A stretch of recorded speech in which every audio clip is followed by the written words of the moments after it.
ክቡራን ሊቃውንተ ቤተ ክርስቲያን፣ አበው ካህናት፣ ጸሐው ዲያቆናት፣ ዘማሪያን የእግዚአብሔር ቸርነት ምሕረትና ይቅርታ በሚነገርበት ቅዱስ ስፍራ የተሰበሰባችሁ በክርስቶስ አባቶቼ፣ እናቶቼ፣ ወንድሞቼና እህቶቼ በአምላካችን ፍጹም ሰላም እንደምን ሰነበታችሁ? እንደምን አላችሁ? እንኳን አደረሳችሁ። አምላካችን በምሕረቱ ብዛት ጠብቆ ከመዓቱ ሰውሮ ለዚች የተወደደች ዕለት ስላበቃን ቁጥር ስፍር ስለሌለው ቸርነቱ ስሙ ለዘላለም የተመሰገነ ይሁን። እንደ እግዚአብሔር ፈቃድ የእግዚአብሔርን ቃል መነሻ በማድረግ እንማራለን። የትምህርታችን ርዕስ የሚሆነው ሐዋርያው ቅዱስ ጳውሎስ ለቆሮንቶስ ክርስቲያኖች በጻፈው መልእክቱ በመጀመሪያይቱ ምዕራፍ 2 ከቁጥር 8 ያለውን ቃል መነሻ እናደርጋለን። ሶበሰኬ አይመሩ እምይሰቀልዎ ለእግዚአ ስብሐት፣ ቢያውቁስ ኖሮ የክብርን ጌታ ባልሰቀሉት ነበር ይላል። ቢያውቁስ ኖሮ የክብርን ጌታ ባልሰቀሉት ነበረ። ሐዋርያው ወደ ኋላ ተመልሶ ከዘመናት በፊት ተሰውሮ የነበረውን ጥበብ እንናገራለን። ያ የምንናገረው ጥበብ ደግሞ ለክብራችን ተሰውሮ ይኖር የነበረውን ነው ይልና ከዚህ ዓለም ገዢዎች አንዱስ እንኳን ይህን ጥበብ አላወቀውም ይላል።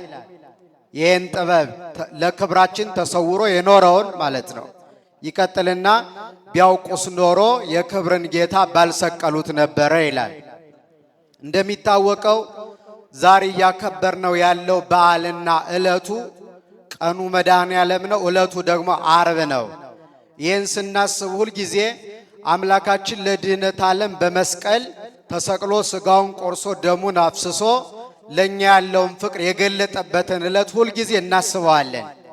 ይህን ቀን ስናስብ በዓለም ከፍተኛው ማለት ነው የመጨረሻው በምድር ላይ የተሰራው በደል የሚባለው በክርስቶስ ላይ የደረሰው መከራ ነው።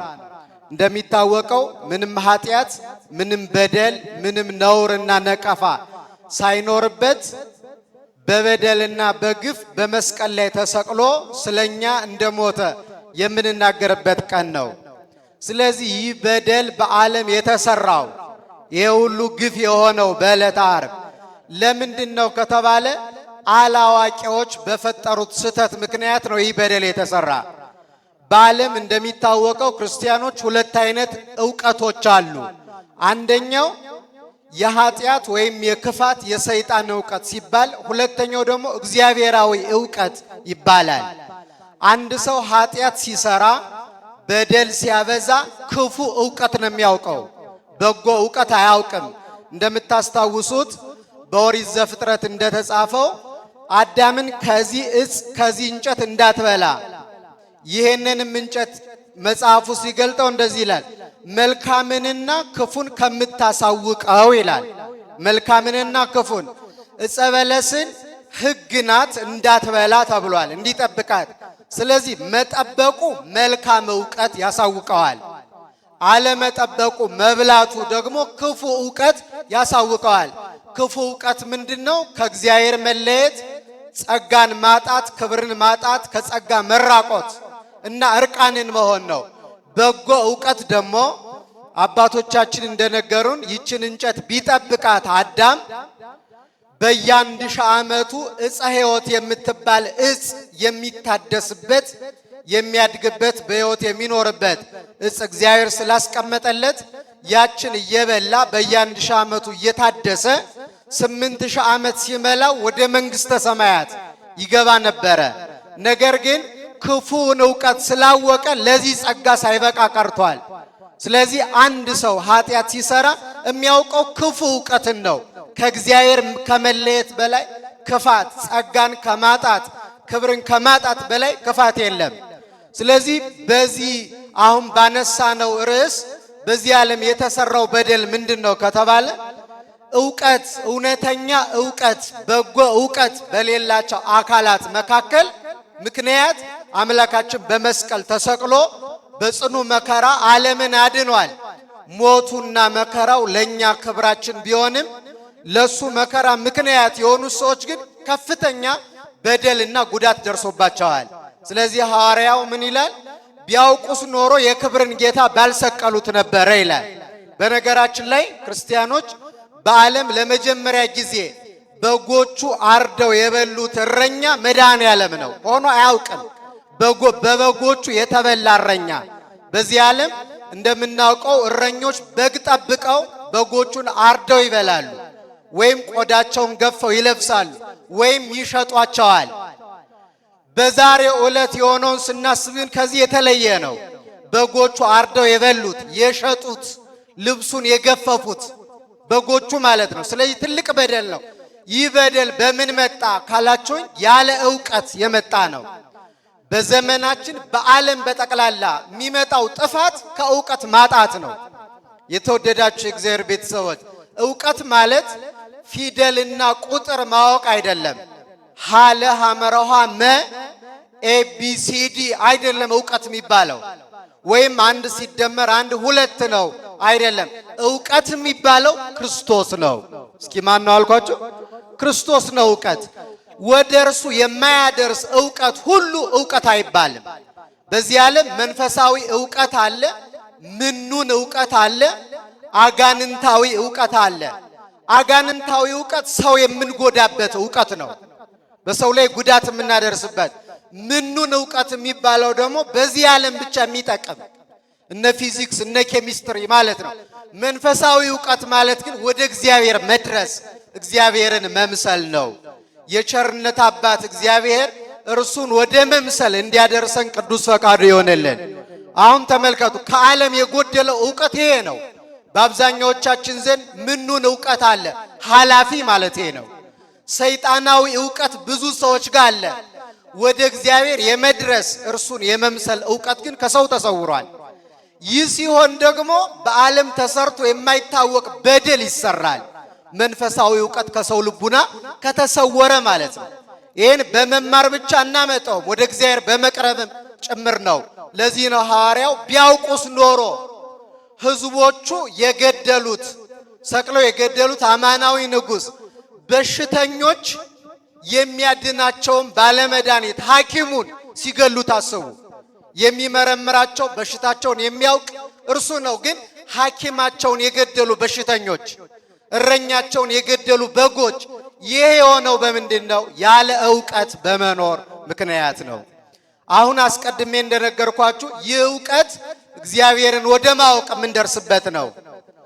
ብዙ ያልጠበቅናቸው ሰዎች ወደዚህ ዕውቀት አድገዋል፣ ወደ እግዚአብሔር መጥተዋል፣ እርሱን ወደ መምሰል ከፍ ከፍ ብለዋል።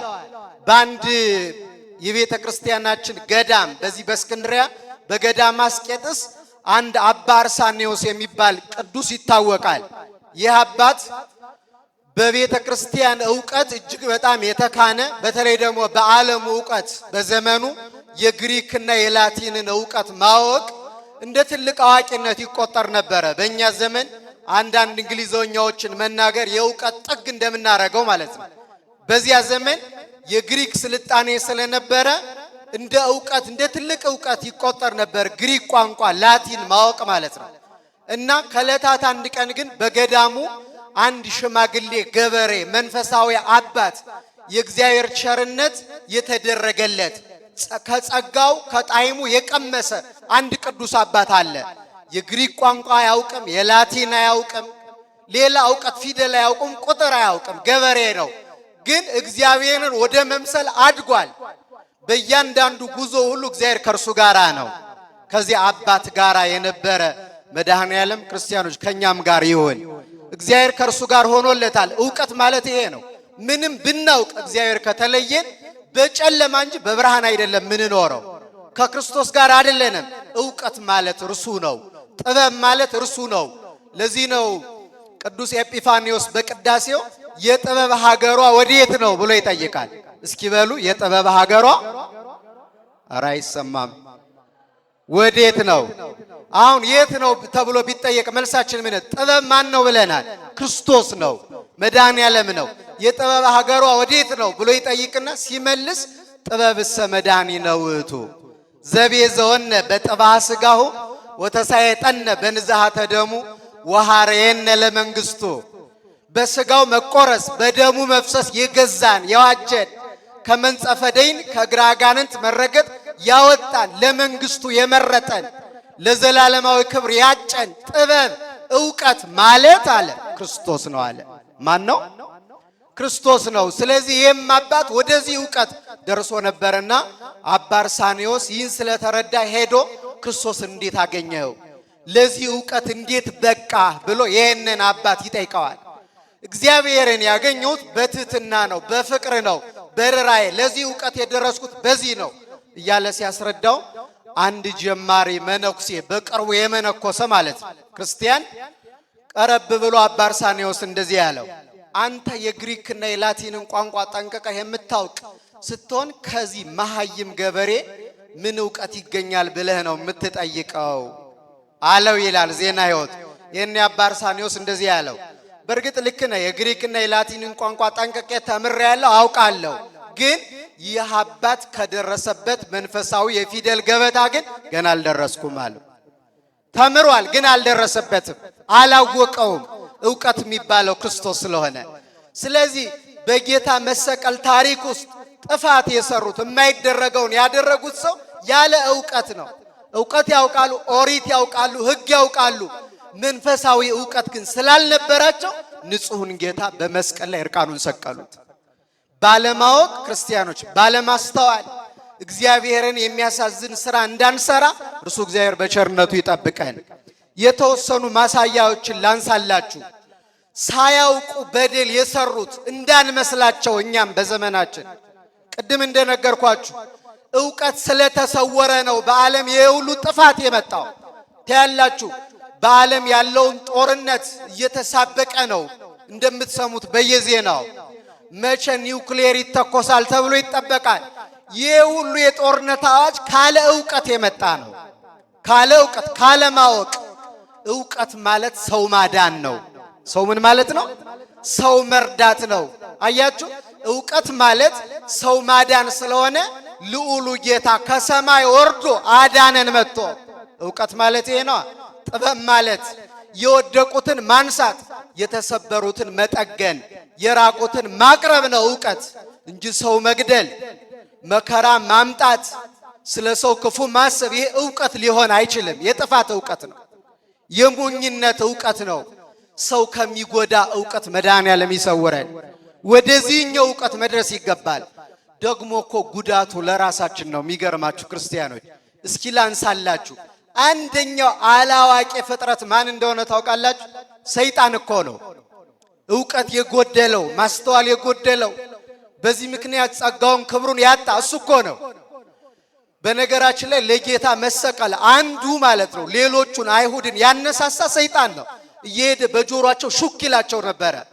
ስለዚህ እንጨት አመሳቅለው አስተውሉ፣ ከቃሉ ጋር ናችሁ?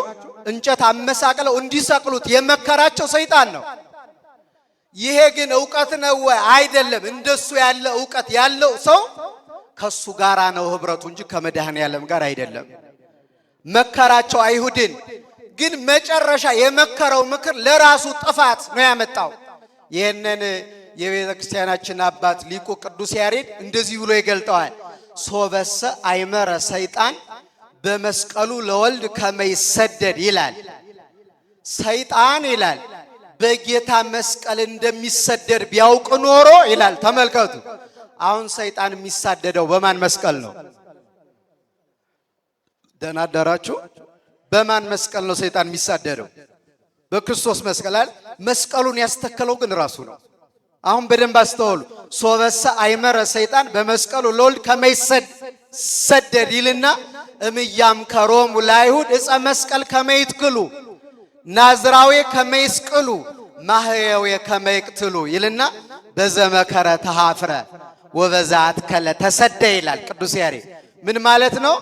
ሰይጣን በክርስቶስ መስቀል ሲሰደድ እንደሚኖር ቢያውቅ ኖሮ አይሁድን መክሮ ቀራንዮ ላይ መስቀሉን አያስተክልም። መሰደጃው ነው፣ የሱ መጥፊያው ነው። ሰው እንደውም እንዴት መጥፊያውን ይተክላል? ክርስቲያኖች ዓለም እኮ እያረገ ያለው ይሄንን ነው። መጥፊያውን ነው የሚሰራው። ስለ መጥፊያው ነው የሚያስበው። በሚጠፋበት ጎዳና ነው እየተጓዘ ያለ። አሁን ይህን በደንብ አስተዋሉ። እኛ ራሱ አሁን ጉዟችን በሚያጠፋን ነው በሚያድነን መንገድ ላይ ነን? ወደ ክርስቶስ በሚያቀርበን ወይስ በሚያርቀን ጎዳና ላይ ነው ያለነው? ሰይጣን ግን ይህን አረገ። ለምን? አላዋቂ ስለሆነ፣ ማስተዋል ስለጎደለው።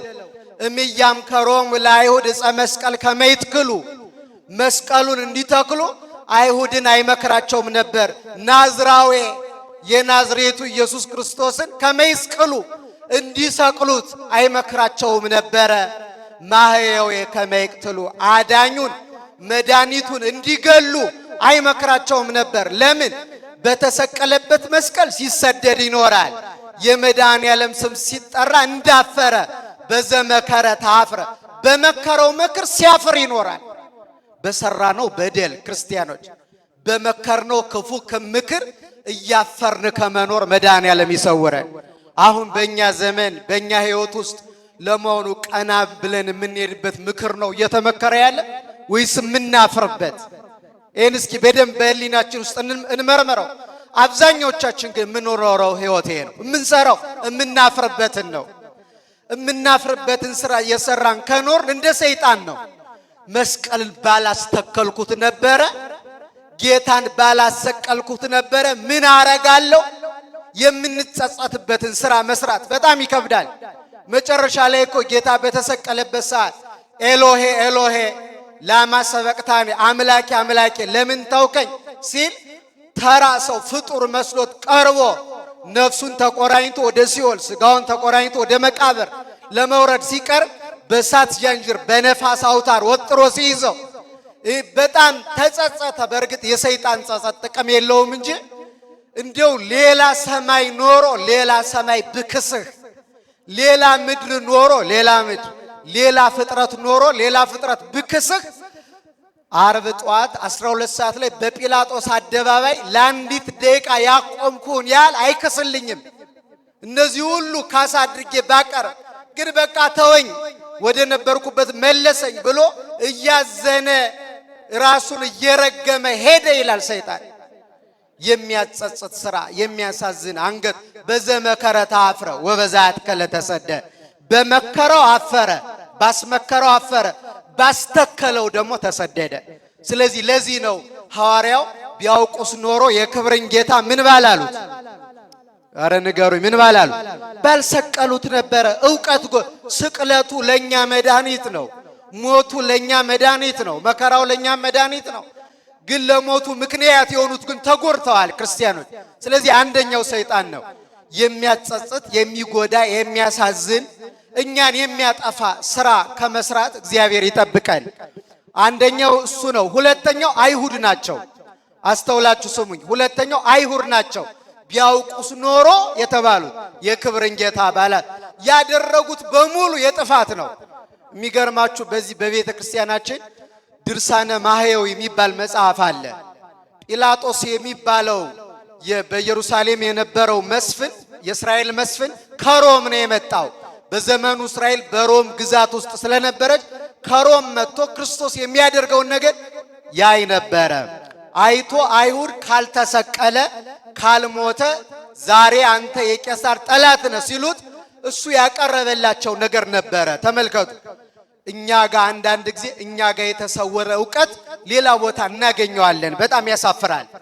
አሁን ክርስቶስን ሊያውቁት ሊረዱት ሊወዱት የሚገባ አይሁድ ነበሩ። ለምን? ቢያንስ በስጋ እዚያ ኢየሩሳሌም እስራኤል ነው የተወለደው ጌታ። ይሄ ሰው ጲላጦስ ግን ከሮም ነው የመጣው።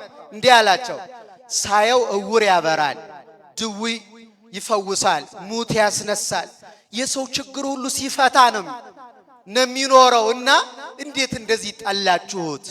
ይሄ የሚሰራው ስራ እኮ የሚያሸልም ስራ እንጂ የሚያስገድል አይደለም አላቸው ጲላጦስ። ይሄኔ አይሁድ ግደለው ብለናል፣ ግደለው አሉት። ይሄኔ ቀጠለና እንዲህ አላቸው፣ እናንተ ከጠላችሁት የሰራው በጎ ነው፣ ከጠላችሁት ግን አላቸው በቃ ተውት፣ አትግደሉት፣ ሀገራችሁን ይልቀቅላችሁ። ሌላ ሀገር ሄዶ የታመመ እየፈወሰ ሙት እያስነሳ ጋኔን እያወጣ ሰው እየረዳ ይኑርና ከሀገራችሁ ይውጣላችሁ ሲላቸው እዚህ ሀገር ካልሞተ ካልገደል ነው አይወጣም። ለሌላም አይሆንም፣ ለኛም አይሆንም። ሌላውም ማይጠቀምም እኛም ማንጠቀምም አሉ አይሁድ። ይሄኔ እኔ ከደሙ ንጹህ ነኝ ብሎ እሱ እጁን ታጠበ። በዚህ ምክንያት ሰይጣን የመከራቸው ምክር ሰምቶ አይሁድ ጌታን በመስቀል ላይ ከምድር ከፍ ከሰማይ ዝቅ አድርገው ሰቀሉት። ያዋረድን መስሏቸው ልብሱን አወለቁት። ከቃሉ ጋር ናችሁ ክርስቲያን? ምኑን አወለቁት? በቃ ሰው ሁሉ እንዲያየው እርቃኑን ለነሱ ተዋረዶ አድርገው አዋረድን ብለው በሁለት ወንበዴዎች መካከል አዋረድን ብለው እርቃኑን አዋረድን ብለው ውርደቱን ሰው ሁሉ እንዲያይ ከፍ አድርገው ማለት ነው። ይሄ ሁሉ ግን አልገባቸውም። እንዴት እየሆነ እንደሆነ አላዋቂነት መከራ ነው ክርስቲያኖች፣ አለማወቅ። እነሱ አዋረድ ነው ብለው ነው፣ ግን ክብሩ ተገለጠ። ለኛ ያለው ፍቅር ታወቀ። እኛን እንዴት እንደወደደን ተገለጠ። አሁን እንደነገርኳችሁ በሁለት ወንበዴዎች መካከል ሲሰቅሉት ለካ ምን እያለ እንደሆነ ታውቃላችሁ? ዓለምን ለማሳለፍ እመጣለሁ፣ ያኔ በእናንተን በግራ አቆማችኋለሁ። በግራ በኩል እንደተሰቀለ ወንበዴ ክፉ ስራ የምትሰሩትን እናንተን በግራ የማቆም ጻድቃንን በቀኝ የማቆም እኔ ነኝ እያለ ነው። በሁለቱ መካከል ሲሰቅሉት በሕያዋንና በሙታን ለመፍረድ የሚመጣ በዚያ ላይ ደግሞ እርሱ ከወንበዴዎች ጋር ተወለቆ ምስለ ጊጉያን ከመይደምረነ ምስለ ነፍሰ ጻድቃን ከወንበዴዎች ጋር ተቆጠረ እኛን ከቅዱሳን ጋር ሊደምረን ይህንን እየገለጠ ነበረ መድኃኒታችን ኢየሱስ ክርስቶስ። ሁለተኛው ደግሞ አሁን ቅድም እንደነገርኳችሁ እርቃኑን ነው የሰቀሉት። በወንበዴዎች መካከል ነው፣ ከፍ አድርገው ነው ብያችኋለሁ። ይህንን አባ ጊዮርጊስ ዘጋስጫ የሚባል የቤተ ክርስቲያንን አባት እንደዚህ ይላል። ልክ ነው ይላል። እርቃኑን ሊሰቅሉት ይገባል ይላል። መጀመሪያ ሊገርሉት ይገባል ወልደ እግዚአብሔር። ለምን? እሱ ካልሞተ እኛ አንድንምና አንደኛው። ሁለተኛው እርቃኑን ሊሰቅሉት ይገባል ይልና መብራት ሊሸፈን አይገባውምና ይላል። እስኪ በሉ መብራት ሊሸፈን ይገባዋል? አሁን እኛ ቤታችን ውስጥ ያለውን መብራት መሬት ላይ የምናስቀምጠው ጣራ ላይ ነው። ለምን? ለሁሉ እንዲያበራ አይደለ? ሁለተኛ ደግሞ ልብስ አምጥተን መብራቱን እንሸፍነዋለን። ከሸፈነውማ ምኑን መብራት ሆነ? ስለዚህ ሊቁ ምን አለ? መብራት ነውና የዓለም ብርሃን ነውና ሊሸፍኑት ስለማይገባ እርቃኑን ሰቀሉት አለ። አሁን አስተውሉ። ከዚያ ደግሞ መብራትን አብርተው ብሏል ጌታ፣ ከእንቅብ በታች ሊያስቀምጡት አይገባም። አሁን እንስራ ውስጥ መብራት አናስቀምጥም፣ ቅርጫት ውስጥ አናስቀምጥም፣ ወይም ጉድጓድ ቆፍረን መብራትን አናስቀምጠውም። ለምን? ለሁሉ እንዲያበራ መብራትን ከእንቅብ በታች አያደርጉትም፣ ከፍ አድርገው ይሰቅሉታል እንጂ። ስለዚህ ጌታም ለሁሉ ለዓለም ያበራ ዘንድ ከፍ አድርገው ሰቀሉት። እነርሱ ጎዳን ብለው ነበረ፣ አላወቁትም። ግን ውርደቱን ወደ ክብር የሚቀይር አምላክ ነው። ሰዎች እውነት መድኃኔዓለምን አምነን ጸንተን የምንኖር ከሆነ አዋረድናቸው ሲሉ ያከብሩናል። ክርስቲያኖች ያከብሩናል። ልክ ወርቅን የተጣራ ለማድረግ ይላል ዮሐንስ አፈወርቅ በእሳት እንደሚፈትኑት በክርስቶስ ያመነች ቤተ ክርስቲያንና ምእመን በሰዎች ዘንድ በሃይማኖት ምክንያት ውርደትና መከራ ሲገጥማት እንደተነጠረ ወርቅ እየከበረች ነው የምትሄደው። እነሱ እያዋረድ ነው ብለዋል፣ ግን እየከበረ ነበረ።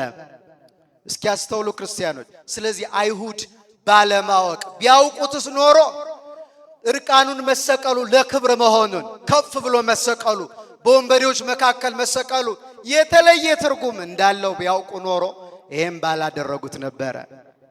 ሌላ እውቀት ነው የነሱ፣ የስህተት መንገድ ነው። እግዚአብሔር ከስህተት መንገድ ይሰውረን። ሌሎችም በጣም ብዙ አሉ። ይሁዳስ አንዱ አላዋቂ አይደል እንዴ? ክርስቲያኖች ይሁዳ እኮ አንዱ አላዋቂ ነው። ምን ፈልጎ ነው ጌታን አሳልፎ የሸጠው? ይህን በደንብ እንድትሰሙኝ ይፈልጋል። ምንድነው የፈለገው ይሁዳ? ከክርስቶስ የሚፈልገው ምንድነው? አንድና አንድ ክርስቲያኖች ገንዘብ ነው የሚፈልገው። እስኪ ገንዘብ በሉ። ገንዘብ ነው የሚፈልገው ከክርስቶስ 30 ብር። ለምን ከተባለ የይሁዳ የሚስቱ ወንድም በርባን የሚባል ሽፍታ ነው። ደም አፍስሶ ቋንጃ ቆርጦ ሰው ገሎ እስር ቤት ይኖራል። ሚስቱ ወንድሟን ማስፈታት ትፈልጋለች። ስለዚህ ለሱ ማስፈቻ ብር ያስፈልግ ነበረ። ያን ወንበዴ ለማስፈታት ጌታን አሳልፎ መሸጥ እንደ ምርጫ መቅረብ ነበረበት። ያን ሽፍታ ያን ወንበዴ ይሁዳን ደቀ መዝሙር እኮ ነው፣ መምህሩ እኮ ነው። አሁን አስተውሉ። ግን እየሆነ ያለው ነገር በጣም አሳዛኝ ነገር ነው። ለዚያ ነው ይሄንን ያደረገው። ስለዚህ 30 ብር በኋላ የሚገርማችሁ በግፍ የተገኘ ገንዘብ በኃጢአት በዝሙት በስርቆት እግዚአብሔርን በሚያሳዝን የተገኘ ገንዘብ እንደማይጠቅም አንዱ በይሁዳ ነው የሚታወቀው። ለምን ተቀብሎ ሄዶ ንጹህ ሰው አሳልፌ ሰጥቻለሁ ብሎ ተጸጽቶ ሄዶ ይላል በተነው ብሩን ለአይሁድ ቢሰጣቸው እኛ የደም ብር አንቀበልም አሉ። እንዴት እንደሚመጻደቁ ተመልከቱ። የደም አሳልፈው የሸጡት ደሙን ለማፍሰስ እየተዘጋጁ ያሉ እነሱ ብሩን ሲሰጣቸው ግን እኛ የደም ብር አንፈልግም አሉ። ተመልከቱ ሰው ምን ያህል ግብዝና ተመጻዳቂ እንደሆነ። ከዚያ ግን ይሁዳ ያን በተነው። አይጠቅምም። የኃጢአት ገንዘብ አይጠቅምም። የክደት ገንዘብ ሃይማኖት ለውጦ ክብርን አዋርዶ ከጸጋ ተራቅቶ የሚገኝ ገንዘብ አያከብርም። ክርስቲያኖች ለምን ካላችሁ ይሁዳን አየነው 30 ብሩን በትኖት ቀረ። ብዙ እኮ የጨበጥናቸው ነገሮች ተበትነዋል። ለምን? በትክክለኛው መንገድ ያልተገኙ ናቸው። ሰው አስለቅሰን ከሆነ የመጣው በደል ሰርተን ከሆነ አይበረክትም። በትክክለኛው መንገድ ገንዘብ አግኝተን እኛም እንድንጠቀም ሰው እንድንጠቀም ክርስቲያኖች መድኃኔዓለም ይርዳን። አሁን ነው እንጂ እኮ ዝም ብለን ገንዘብ ስናመጣ ቤተክርስቲያን የምትቀበለው። በጥንቱ እኮ ቤተክርስቲያን በግፍ የተገኘ ገንዘብ አይገባም ወደ ቤተ መቅደስ። በግፍ በኃጢአት በዝሙት በስርቆት ሰው በማስጨነቅ በማጭበርበር የተገኘ መባ ሆኖ ለመድኃኔዓለም አይመጣም። ያለ የማን ገንዘብ? የይሁዳ ገንዘብ ነው። ሰውን በመሸጥ ሰውን በማጭበርበር ገንዘብ መጥቶ ለሱ መባ ሆኖ አይቀርብም። የይሁዳ የሆነው ይሄ ነው። ያም ብሎ ሸጠው። እስኪ አሁን ተመልከቱ። ለገንዘብ ብሎ ነው የሸጠው። ግን ከገንዘብ ሁሉ በላይ ከወርቅ ሁሉ በላይ ከእንቁ ሁሉ በላይ በዚህ ዓለም ካሉ ሁሉ ማዕድናት በላይ ነው መድኃኔዓለም። ነው አይደለም? ነው አይደለም? እሱን የያዘ ሰው ትልቅ ገንዘብ ነው። ወርቅ ነው ራሱ የማያልቅ ወርቅ። ግን አላወቀው። ምን ታረጉታላችሁ? እኛም እኮ እንደዚህ ሆነን ክርስቲያኖች መድኃኔዓለምን ይዘን እኮ ድሃ የሆን ሰዎች እኮ ነን። አማናዊ ወርቅ እኮ እሱ ነው። አማናዊ ብር እሱ ነው። አማናዊ ገንዘብ እርሱ ነው። የማያልቅ ማለት የማይጠፋ። ይሄንን አባ ጊዮርጊስ ሰዓታት በሚባል ድርሰቱ እንዲህ ብሎ ይገልጸዋል። ወርቅ ዘተመከአበ ወመድፍን ዘተረከበ ምናን ዘበዝሃ ወመክሊት ዘረባ ውእቱ ኢየሱስ ክርስቶስ። የማይነጥፍ ወርቅ የማያልቅ ወርቅ ክርስቶስ ነው። እርሱን ግን አሳልፎ ሸጠው። በነገራችን ላይ በድንጋይና በወርቅ በአፈርና በእንቁ መካከል ያለው ልዩነት እንድንለይ የሚያደርገን ምንድነው? ዕውቀት ነው አይደለም? ደህና አደራችሁ? ይሰማችኋል? አሁን ተመልከቱ። በመንገድ ስትሄዱ የሆነ ቦታ ላይ ጠጠር ወድቋል። ከጎን ደግሞ ወርቅ ቢወድቅ ወርቁንና ጠጠሩን ለይታችሁ ታውቃላችሁ? አታውቁም መሰለኝ። በቅታችኋል መሰለኝ። ቅዱሳን ሲበቁ እዚህ ላይ ጠጠርና ወርቅ ቢያገኙ አይለዩትም። በነገራችን ላይ አሁን አንድ ወንድና አንዲት ሴት እየሄዱ ወንድና ሴት አይለዩም ቅዱሳን ሲበቁ ማለት ነው። አሁን እኛ ወንድና ሴት እየሄዱ ቢል አይናችን ወደ ሴቷ ሊያተኩር ይችላል፣ ገና ስለሆነ ማለት ነው። ገና ስጋዊ ፈቃድ ስላልጠፋልን። ወርቅና አፈር ብናይ ይሄ ወርቅ ነው ብለን አፈሩን ትተን ወርቁን እንወስዳለን። ቅዱሳን ግን አይለዩትም። ለነሱ ወርቁም አፈር ነው። በእውነት በረከታቸውን ያድለን። አሁን እንደዚህ ይደረጋል፣ እኛ እንለየዋለን። ይህን የምንለይበት መስመር ዕውቀት ወይም ጥበብ ይባላል። ይህ ወርቅ ነው፣ ይህ አፈር ነው። መንፈሳዊ ዕውቀትም ሲጠፋ በ30 ብርና በክርስቶስ መካከል ያለው ልዩነት ይጠፋናል። በገንዘብና በክርስቶስ በሰውና በገንዘብ መካከል ያለው ልዩነት ይጠፋል። ምን ሲጠፋ? ዕውቀት፣ ማስተዋል፣ ጥበብ፣ መንፈሳዊ ልልና ሲጠፋ እንደዚህ ይሆናል። ይሁዳ የጠፋው ይሄ ነው። እየሸጠው ያለውን አላወቀው። አንዳንድ ነጋዴ ከመረጃ እጥረት የተነሳ ውድ ዋጋ በርካሽ ሊሸጥ ይችላል። መረጃ ሳይኖረው ቀርቶ ማለት ነው። ውድ ዋጋ ነው የሸጠው፣ ግን በርካሽ ነው። ይሁዳ የገጠመው ይሄ ነው። ዕውቀት በማጣቱ ምክንያት ውዱን ዕቃ ውዱን ወርቅ በርካሽ ሸጠው በ30 ብር። ያወቁት የተረዱት ቅዱሳን ሐዋርያት ግን ምን አረጉ መሰላችሁ? ተቀበሉት ያን ወርቅ ክርስቶስን። በምን? ከጎኑ በፈሰሰው ውሃ በጥምቀትና ከጎኑ በፈሰሰው በደሙ በቁርባን ተቀብለው ይዘውት ወደ ዓለም ሁሉ ሄዱ። ክርስቶስን ለሚፈልግ ሁሉ በሃይማኖት በልጅነት ለተራቆተ ለድሃው ዓለም ሁሉ ሰጡት። ክርስቶስን ግን ሳያልቅ ቀረ። ለእያንዳንዳችን አሁን ሁላችን ከኛ ጋር ማን አለ? ክርስቶስ አለ። ማን አለ? ክርስቲያኖች መድኃኔዓለም አለ። ይህን ሁሉ የሰጡን ሐዋርያት ናቸው። እናንተም ጋር አለ፣ ሁላችንም ጋር አለ። ስለተጠመቅ ከጎኑ በፈሰሰ ውሃ ተጠምቀን እርሱ አለን። መድኃኔዓለም ከኛ ጋር ነው። ክርስቶስ ከኛ ጋር ነው። ሁላችንም ጋር አያልቅም። ግን ሁላችን እንበለዋለን፣ አያልቅም። ሁላችን እንጠጣዋለን፣ አያልቅም። ሁላችን እንለብሰዋለን፣ አያልቅም። ልብሳችን እኮ ነው። አንትሙ ለተጠመቀሙ ክርስቶስ ለበስክሙ፣ እናንተ የተጠመቃችሁ ሁሉ ክርስቶስን ለብሳችሁታል ይላል ቅዱስ ጳውሎስ። ማንን ለብሳችሁታል? ስለዚህ እያንዳንዱ ሰው ክርስቶስን ለብሷል። እማያልቅ ልብስ፣ በልተውት እማያልቅ እንጀራ፣ ጠጥተውት እማያልቅ ወይን የተለየ ነው። ይሄንን ግን ይሁዳ ባለማወቁ ምክንያት አሳልፎ ሸጠው። የተወደደውን የተከበረውን ባለማወቅ ጸጋን ከማጣት እግዚአብሔር ይሰውረን። ክርስቲያኖች በጣም አስተውሉ። ይህንን የምንለው በእኛ ዘመን ሳያውቁ የከበረውን ነገር በርካሽ የሚሸጡ ሰዎች ስላሉ፣ የሃይማኖት ክብር ሰው ካልገባው ምን ይደረጋል? የቤተ ክርስቲያን ክብር፣ የክህነት ክብር እያንዳንዱን ሰው ካልተረዳው ምን ይደረጋል? ጸጋ የሚባለው ማለት በእኛም ዘመን ውድ የሆነውን ነገር ወደ ማቃለል መተናል። በእኛ ዘመን ሃይማኖት መቀለጃ ሆኗል። ቤተ ክርስቲያን መቀለጃ ሆናለች። ልጅነት፣ ክርስትና፣ ቅዱሳት መጻሕፍት የማንም መጫወቻ ሆኗል። ሰው የፈለገውን የሚናገርበት የማያውቀውን ማለት የማያውቀውን የሚናገርበት ዘመን ሆኗል። ዕውቀት ስለተለየ ነው እንደዚህ የሆን ነው። ምን አግኝተን ነው ግን አሳልፈን የሰጠ ነው? አሁን ምን ይላል መሰላችሁ? ስለ ይሁዳ ቅዱስ ያሬድ ሲናገር እንዲህ ብሎ ይጠይቀዋል። ምን ተዋሃቡከ አይሁድ ይሁዳ ዘከመ ወሃበከ ክርስቶስ ይለዋል። ይሄን በደንብ ስሙኝ። ይሁዳ ሆይ ይለዋል ቅዱስ ያሬድ፣ ክርስቶስ ከሰጠህ የተሻለ አይሁድ ምን ሰጥተውህ ነው ክርስቶስን አሳልፈ የሰጣቸው ብሎ ይጠይቀዋል። እየሰማችሁ ነው? አሁን ተመልከቱ። ለይሁዳ ክርስቶስ ምን ሰጥቶታል? የመጀመሪያው ማዕረግ፣ እስከ ፓትርያርክነት የሚደርስ ማዕረግ።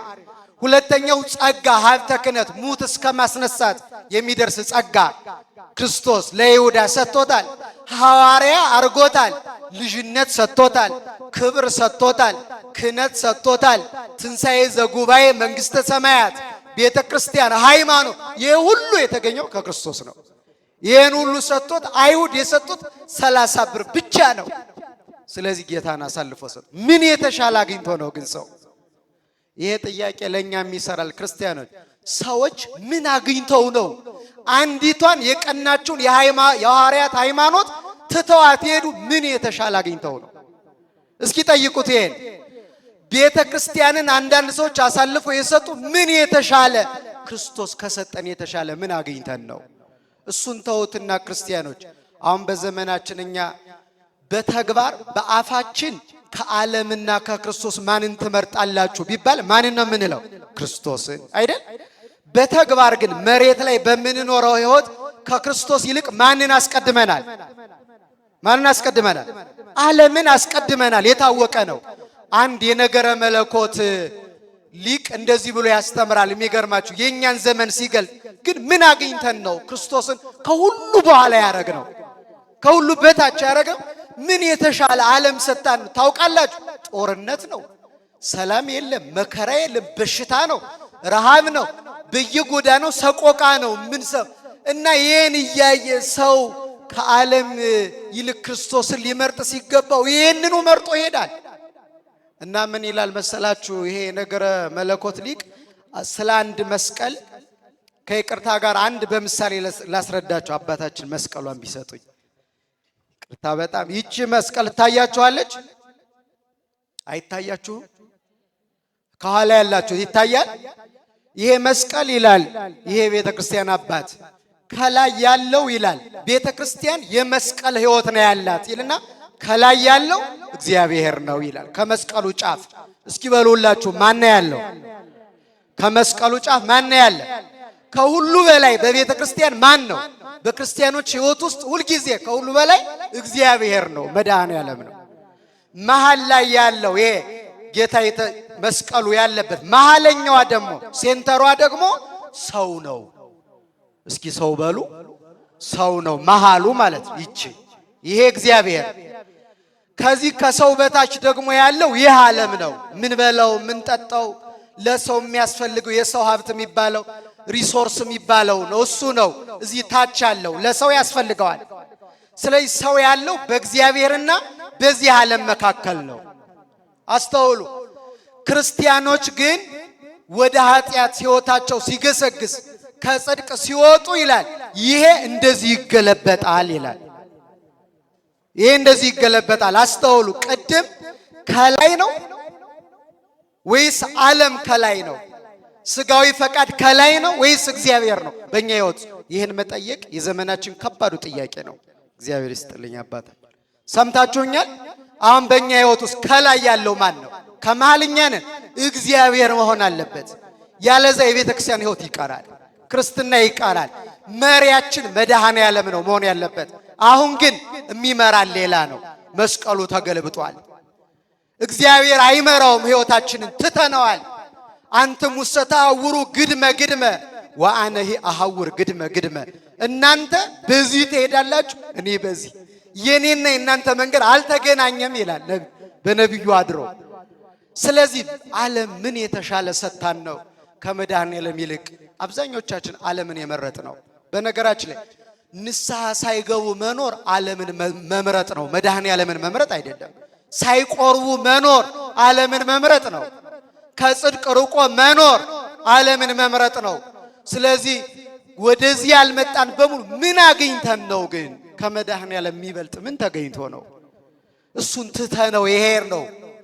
በአምልኮት በግብር በሁለንተና ትተነው ይሄር ነው። በምንድን ነው? እስኪ ይሄን እናስተውል ክርስቲያኖች። በጣም ሁልጊዜ ሕሊናችን ውስጥ ይችን መስቀል እንዳንረሳት በሕይወታችን ውስጥ መድኃኔዓለም ከላይ መሆኑን አረጋግጡ። እሱ የማይመራው ትዳር፣ እሱ የማይመራው ስራ፣ እሱ የማይመራው ትምህርት ዋጋ የለውም። እንደዚህ ድብልቅልቅ ያለ ሕይወት ውስጥ የገባ ነው። በዚህ ምክንያት መስቀሉ ተገልብጧል በእኛ ዘመን። መድኃኔዓለም ከሁሉ ከገንዘብም ከስልጣንም ከክብርም ከምንም በታች አድርገነዋል። በእርግጥ እኛ ዝቅ የምናረገው አምላክ አይደለም፣ ልዑለ ባሕሪ ነው። በእኛ ሕይወት ውስጥ ግን ቦታ አሳጥተነዋል። የኛ ልብ ተዘግቷል። በቸርነቱ ልባችንን የሁላችንንም ከፍቶ የቤተ ክርስቲያን ትክክለኛ የሆነ እርሱ ከላይ ዓለም ከታች እኛ ከመሃል የምንሆንበትን ሕይወት በቸርነቱ ይመልስልን። ስለዚህ ምን አግኝተን ነው? የመጨረሻው አላዋቂ የሚባለው ክርስቲያኖች አላዋቂ የሚባለው በግራ በኩል የተሰቀለው ሽፍታ ነው። ተመልከቱ። በአንድ ዓለም እየኖረ ሰው በአንድ ዘመን እየኖረ አንድ ሕሊና ተሰጥቶት አንድ መጽሐፍ ተጽፎለት አንድ መምህር ተሰጥቶት እንዴት ይለያያል ሰው? አሁን ተመልከቱ። መጽሐፉ የሚነበበው መጽሐፍ የሚነበበው ፊደል መድኃኔዓለም ነው። ተሰቅሏል እርሱ። በቀኝ በኩል ያለው የሚያነበው እሱን ነው። በግራ በኩል የሚያነበው እርሱን ነው። ግን በአረዳድ ተለያዩ። በቀኝ በኩል ያለው አዋቂ ነው፣ አስተዋይ ስለሆነ ፊደሉን በትክክል አነበበው። በግራ በኩል ያለው ግን ተሳሳተ። ስለዚህ ንጉሥስ አዳኝስ ቢሆን ራሱን አድኖ እኛንም ባዳነን እያለ መስቀል ላይ ሆኖ ነው ደግሞ የሚሳደበው። አሁን የሚያሳዝነው ሰው ከእውቀት ከማስተዋል ከመንፈሳዊ እውቀትና ልዕልና ሲለይ ክርስቲያኖች ያለበትን ቦታ እንኳን አያውቅም። ማለት በማንኛው በሌላ ቦታ ስድብ መስደብ ይቻላል እያልኩ አይደለም። ግን አስተውሉ። ሰው ቢያንስ መስቀል ላይ ሆኖ እንዴት ይሳደባል? መስቀል እኮ መከራ ነው። መከራ ላይ ሆኖ በሞት አፋፍ ላይ ሆኖ በመዓት አፋፍ ላይ ሆኖ ሰው እንዴት ክፋቱን አይተው? የዘመናችን እኮ ሕይወት የዓለማችን ሕይወት እኮ እንደዚህ ነው ክርስቲያኖች። እኛ እኮ መስቀል ላይ እንዳለን ታውቃላችሁ? መስቀል ላይ ነን። ቤተ ክርስቲያን መስቀል ላይ ናት። ዓርብ ላይ ናት። እሁድን ትጠብቃለች። ግን አሁንም የሚሳደብ ሰው አለ። አሁንም ሰው የሚያዋርድ ሰው አለ። አሁንም እግዚአብሔር አያየኝም ብሎ የማይገባ ነገር የሚያደርጋል። መከራ ላይ እኮ ያለ ነው። መዓት ተደግሷል። ሰይጣን በዙሪያችን እንደሚያገሳ አንበሳ ያናፋል። ቅዱስ ጴጥሮስ እንዲህ ያለ የሚወጣውን ፈልጎ በዚህ መካከል ሆኖ አሁንም ክፋት ይጨምራል። ነገረ ዘርቅ ቧልት እያንዳንዱ ነገር በሶሻል ሚዲያ የምንናገረው ነገር በቃ ነፃ መድረክ ስለተገኘ በሃይማኖት ዙሪያ በክብር ጉዳይ የማይነገር ነገር የለም።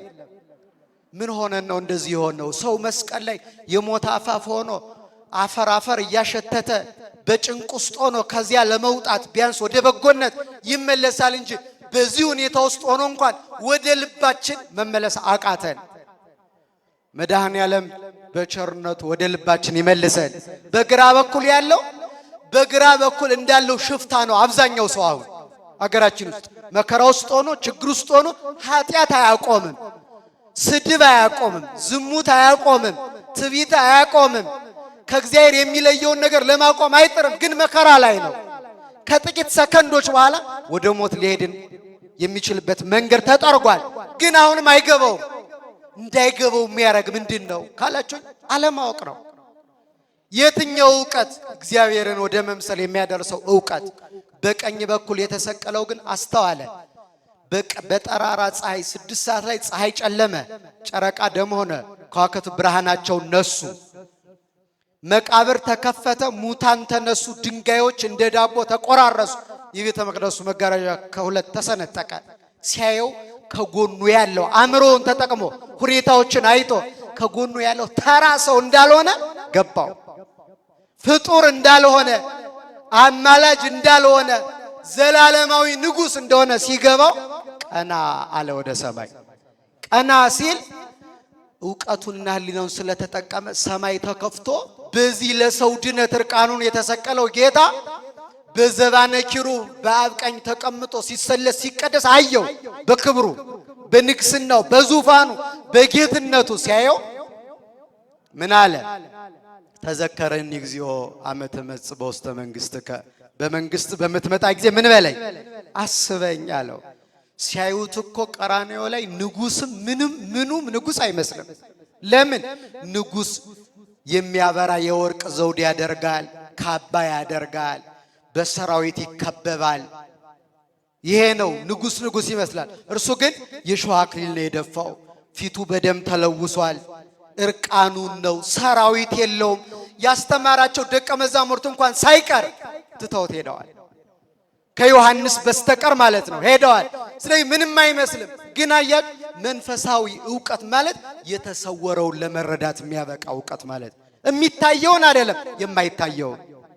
ሰው መንፈሳዊ ዕውቀት ሲኖረው የማይታየውን ነው የሚያየው፣ ከኋላ ያለው ተስፋም የሚደረገው የማይታየው ነው እንጂ የሚታየው አይደለም። አሁን በዚህ ዘመን ትክክለኛ ዕውቀት ያለው ሰው በዚህ ዓለም በድንጋይና በእንጨት የተሰራችውን ቤተክርስቲያን ብቻ አይደለም የሚያየው፣ በብርሃን የተከበበችውን ከዚህ ጀርባ ያለችውን ሰማያዊቱን ቤተክርስቲያን ነው የሚያየው። የማትቃጠለውን የማትፈርሰውን ማለት ነው። በዚህ ዓለም በምትሆነው ድካሙ አይቶ አይሰናከልም። ለምን? መንፈሳዊ ዕውቀት አለው። ያችኛዋን የሚዳሰስ አካል ያላት የማይዳሰስ አካል ደግሞ ያላት ቤተክርስቲያን ናት። ሁለት እኮ ናት። አንደኛዋ በተጋድሎ ያለችው፣ ሁለተኛ ደግሞ ተጋድሏን የፈጸመችው ትባላለች። አሁን በተጋድሎ ያለችው የኛ ህብረት ናት፣ ይች ናት። ያችኛዋ ግን የሰማዕታት፣ የጻድቃን፣ የደናግል፣ የመነኮሳት ህብረት ናት። ያችን ያያል። ይህኔ ተስፋ አይቆርጥም። መድኃኔዓለም ተስፋ ከመቁረጥ ይሰውረን። ስለዚህ አየው፣ የማይታየውን ማየት ነው ዕውቀት ማለት፣ የተሰወረውን መረዳት። ቀና ብሎ ሳይ በመንግስቷ እንዲያ ብሎ ተናገረ። ከዛ ይሄንን ቅድም እንደነገርኳችሁ ታላቁ አባታችን የቤተ ክርስቲያናችን አባት ቅዱስ ያሬድ ይጠይቀዋል። ምን ብሎ? ኦ ፈያታይ መኑ መሐረከ ወመኑ ነገረከ ታይምር ዘንተ፣ ክርስቶስን ታውቀው ዘንድ። ዕውቀት ማለት ይሄ ነው ብለናል አይደል? ወደ ክርስቶስ መቅረብ ነው፣ እሱን ማወቅ ነው፣ ከእርሱ ጋር መኖር ነው፣ እርሱም መብላት ነው፣ እርሱም መጠጣት ነው፣ እርሱም መልበስ ነው። ዕውቀት ማለት ጥበብ ማለት ማስተዋል ማለት ይሄ ይህን ታውቅ ዘንድ ክርስቶስን ታውቅ ዘንድ ማን ያስተማረህ ማን የሰበከህ መምህርህ ማን ነው ብሎ ጠየቀው። በዘመን አይገናኙ የፈያታዊ ዘየማንን ሐሳብ ግን ለቅዱስ ያሬድ መንፈስ ቅዱስ ገለጠለትና እንዲህ ብሎ መለሰ። ነቢያተ ኢሃተትኩ ወሐዋርያተ ኢተሎኩ ነቢያትን ትንቢተ ነቢያትን አልመረመርኩም ከነቢያት አንዱም አላስተማረኝም ሐዋርያትንም አልተከተልኩም አላወቅኩም አልጠየቅኩም ይልና ሶበሪኩ አመንኩ አላ ፀሐይ ቀጸበተኒ ሶበሪኩ አመንኩ ኃይለ መስቀሉ መድኃኒተ ኮነን ያለው ያስተማረኝ መምህር የለም መንገድ ያሳየኝ ሰው የለም ግን ቀና ስል 6 ሰዓት ላይ ፀሐይ ስትጨልም አየኋት እንግዲህ እርሷ ከተገዛችለት የፀሐይ ፈጣሪ ነው ማለት ነው የከዋክብት አምላክ የጨረቃ አምላክ የፍጥረታት ሁሉ ጌታ ሶስቱ ታምራት በሰማይ አራቱ በምድር ነው የሰማይና የምድር ፈጣሪ መሆኑን አላ ፀሐይ ቀጸበተኒ ፀሐይ ጠቀሰችኝ ይሄ ከጎንህ ያለው የኔ ፈጣሪ ነው አለችኝ ይላል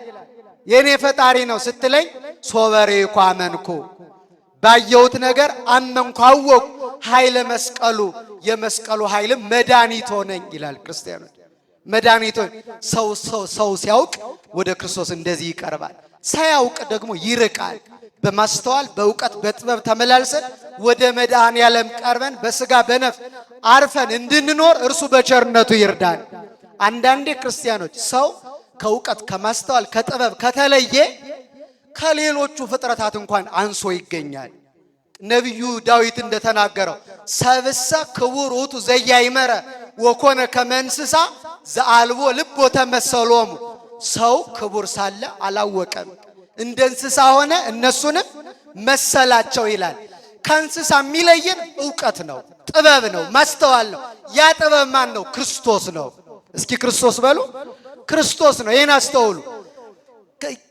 ከዚህ ዕውቀት ስንለይ ከዚህ ዕውቀት የሚያስወጣን ኃጢአት ነው ድንቁርና ነው ክደት ነው ክፋት ነው ተንኮል ነው ከዚህ ዕውቀት ስንወጣ ከሌሎቹ ፍጥረታት እንኳን እናንሳለን ከፀሐይ አነሰኮ ሰው ከኮከብ አነሰኮ ከጨረቃ አነሰ ለምን የፈጣሪያችንን እርቃኑን እንዳናሳይ ብለው እነሱ እኮ ጨለሙ ሰው ግን ልብሱን ገፈፈው በጣም በሚገርም ሁኔታ በዚህ ዓለም አውሬ የማይሰራውን ስራ ሰው ይሰራል ይሄ ታዲያ ከዕውቀት ውጭ መሆን አይደለም እንዴ በጣም የሚደንቀኝ ከጌታ መከራ ጋር በተያያዘ ሰው ልቡ ሲታወር ከማስተዋል ከጥበብ ውጭ ሲሆን በክፋት ሲያዝ ከዶሮ እንኳን ያንሳል ከምን ያንሳል እስኪ ንገሩ ከምን ያንሳል ጌታ በዕለተ ሐሙስ ማታ በአልዓዛር በወዳጁ ቤት የአዲስ ኪዳን የቁርባን ሥርዓት ለደቀ መዛሙርቱ ሲያሳይ የአልዓዛርና ሚስቱ ማለት ነው ጌታን ስለሚወዱት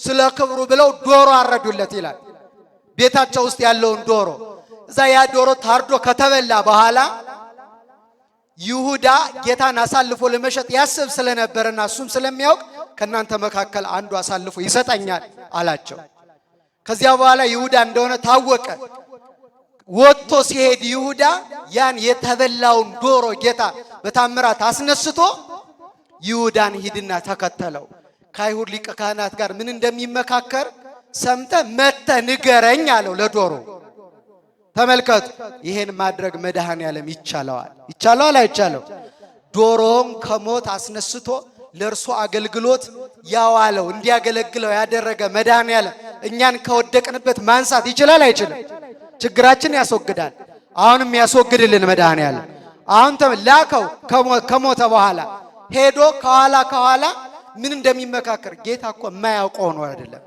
ምን እንደሚሆን እኮ ያውቃል አሁን እኛን ስሙን እንድንጠራው እንድንለምነው እንድንማጸነው ይፈልጋል እግዚአብሔር በር አንኳኩ ይከፈትላችኋል ነው ያለው የምንፈልገውን የማያውቅ መስሏችሁ ይሆናል ለሱ ያለንን ቦታ እኮ እንድንገልጽ ነው ፍላጎታችን እንድንገልጽ ነው እንጂ ዛሬውን በልባችን ውስጥ የፈለግነውን ነገር ያውቃል መድኃኔ ዓለም እና የሚደረገውን ያውቃል ግን ላከው ዋጋ ሊሰጠን ክብር ሊሰጠን ሲል ጸጋ አገልግሎት ይሰጠናል ብዙ ዋጋ ሊሰጠን ጧፍ ይዘን መምጣታችን እንደ ትልቅ ነገር ይቆጥረዋል ከዚያ ግን ብዙ ጸጋ ሊሰጠን ነው እንድናገለግለው የሚያደርግ ላከው። ከኋላ ሄዶ ይሰልል ነበር ከኋላ ሆኖ ማለት አገልግሎት እኮ ማለት ይሄ የእግዚአብሔርን ቃል ሰምቶ ምን ማለት ቤተክርስቲያንን መጠበቅ እኮ ነው። የሚሆነውን ነገር ማወቅ ነው። ከዛ ተከትሎ ሄዶ ከአይሁድ ጋር ተመካክሮ አሳልፎ እንደሚሸጠው ሲመካከር ዶሮው ሲሰማ ይላል እያለቀሰ ወደ መድኃኔዓለም ተመለሰ ይላል። ያለቀሰ ማን ነው? በእርሱ ላይ የሆነው ነገር እንኳን ሰው ዶሮ ያስለቅሳል። ግን ሰው ዕውቀት ከተለየው አይደለም ሊያለቅስ በሱ መከራ ልብሱን ገፋፊ ይሆናል፣ የሾህ አክሊል ደፊ ይሆናል፣ ጎታች ይሆናል፣ ገዳይ ይሆናል ማለት ነው። ይሄንን ያደርጋል። ካልገባው ምን ይሆናል? እግዚአብሔርን ሁልጊዜ መለመን ያለብን ክርስቲያኖች ራሱ በዚህ በቅዳሴ ጊዜ ጌታ ነግሮናል። እንዲህ ብላችሁ ለምኑኝ ሀበነ እግዚኦ አይንተ አእምሮ ወትረኪአከ ይራያ ዋይዛን ነሂ ቃለ ዘባይቲትከ ይስማ። እንዲህ ብላችሁ ለምኑኝ። ትልቅ ጸሎት ነው። የማስተዋል አይን ስጠን ብላችሁ የዕውቀት የጥበብ አይን አንተን ብቻ የምናይበት አንተን ብቻ የምንሰምበት የዕውቀት የማስተዋል የጥበብ ጆሮ ስጠን ብላችሁ ለምኑኝ ብሏል። ትልቁ ልመና እሱ ካለ ሁሉ ይሆናል። እነዚህ ከሌሉ ግን እንዴት እንሆናለን? ከፍጥረታት ሁሉ አንሰን ከብረን የተፈጠርነ ፍጥረታት ወርደን እንገኛለን። እና ዶሮ አለቀሰ። ይህን ሁሉ ላደረገ ጌታ እንዴት የሁሉ ምክር ብሎ እያለቀሰ መጣ ይላል። ከዛ ጌታ ምን ሆነ ነው አለው ዶሮውን። ይሁዳ አንተን አሳልፎ ለመሸጥ እየተመካከረ ነው አለው። ያዘዝኩን ስለፈጸምክ በመከራዬ ስለተሳተፍክ ያዘዝኩን አድርገህ ስለተመለስክ ስላለቀስክም ደግሞ በመከራዬ አንድ ዋጋ እሰጥሃለሁ አለው። አንድ ጥያቄ ልጠይቃችሁ ክርስቲያኖች፣ በዚህ ዓለም መቼም ዶሮ የማያውቅ ሰው የለም። አናውቅም አትሉኝም? ዶሮ እናውቃለን አይደል? እድሜው ምን ያህል ነው? በዚህ ዓለም የዶሮ እድሜ ጣራው ማለት ስንት ዓመት ነው የሚኖረው በምድር ላይ? እያንዳንዱ ፍጥረት የእድሜ ጣራ አለው። የእድሜ ጣራ አለው። የዶሮ የእድሜ ጣሪያ ስንት ይሆን ይመስላችኋል? አታውቁትም? የእድሜ ጣራዎች እኮ የዶሮን የእድሜ ጣራ የወሰናችሁት እናንተ ናችሁ። አሁን ለምሳሌ አሁን ያለ ዶሮ መቼ ነው የሚታረድ? የሐምሌ አቦ አይደለም? ደህና አደራችሁ። መቼ ነው የሚታረደው? ስለዚህ እድሜውን የምትወስኑት እናንተ ናችሁ። ስለዚህ ሰው ሲያርዶ ያበቃል ማለት። ስለዚህ አጭር ዘመን የሚኖር ፍጥረት ነው ዶሮ፣ ብዙ አይኖርም። ግን ምን እንደሆነ ታውቃላችሁ? በትክክል በዶሮነት ፍጥረቱ እንኳን በመሆኑ ሁለት ነገር ነው ያገኘው። አንደኛ ሆኖ በማያውቅ ሁኔታ ይህን ስላደረክ አለው እኔ ዓለምን ለማሳለፍ እስክስመጣ ድረስ በሕይወት ትቆያለህ አለው። ያ ዶሮ እስካሁን አለ፣ አልሞተም። እግዚአብሔር ዋጋ የሚያሳጣ አምላክ አይደለም። ሐዋርያው እንዳለ ለስሙ ያደረጋችሁትን ፍቅር ይረሳ ዘንድ አመፀኛ አምላክ አይደለም። አይረሳውም። በብርድ ነው የመጣችሁት። ይረሳዋል? አይረሳው። እንኳን እግዚአብሔር ሰው ደህና ሰው ከሆነ ውለታ አይረሳም። እግዚአብሔር ከዚህ በላይ ነው። እስኪመጣ ድረስ እንዲኖር ረጅም ዘመናት ሰጠው። እሱ ብቻ አይደለም። በቤተ ክርስቲያናችን አሁን በሰሙነ ሕማማት አንዱ የሚነበበው ግብረ ሕማማት ውስጥ አንድ መጽሐፍ አለ። እሱ መጽሐፈ ዶሮ ይባላል። የዶሮው መጽሐፍ ስለሱ የተጻፈበት መጽሐፍ ተጻፈለት። እድሜው ረዘመ። በእውቀት ተመላልሰን በሃይማኖት ጸንተን ለንስሐ ለሥጋው ደሙ በቅተን በምድር ላይ ረጅም ዘመናት ሰፊ ወራት ሲመጣ ደግሞ ዘላለማዊ ክብሩን መድኃኔዓለም ያጎናጽፈን። እግዚአብሔር ይስጥልኝ።